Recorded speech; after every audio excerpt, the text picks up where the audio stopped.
उन्हाळा आला की कैरीची चटणी तर हवीच. आज आपण बनवणार आहोत झटपट आणि चटपटीत कैरीची चटणी. तर चला पाहूया कशी बनवायची.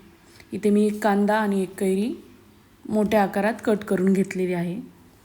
हे तुम्ही मिक्सरलाही बारीक करून घेऊ शकता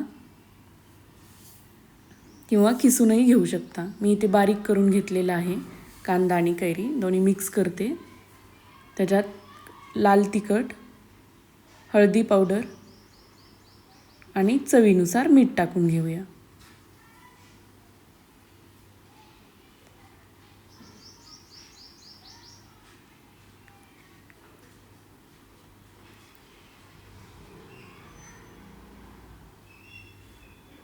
आता ह्याला छान मिक्स करून घ्यायचं आहे. तो पूर्ण तिखट मीठ पूर्ण कैरीला आणि कांद्याला लागलं पाहिजे.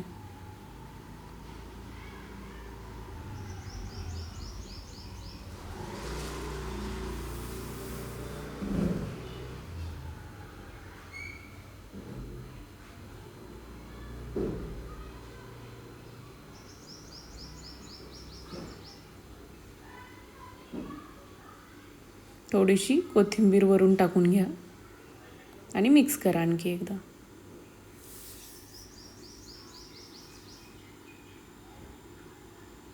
आता आपण याला तडका देणार आहोत. मी तर तडका पॅनमध्ये तेल गरम करायला ठेवलेलं आहे.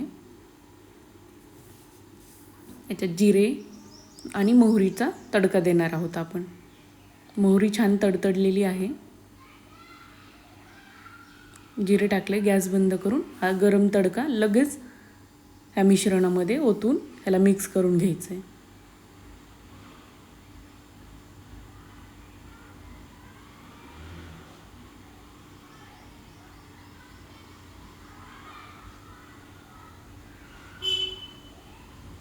दोन मिनिटात आपली चटणी तयार होते. इथे पाहू शकता तयार झालेली आहे. तुम्ही ही भाकरी, पोळी, भात कशासोबतही खाऊ शकता. खूप छान लागते. नक्की ट्राय करा. थँक्यू.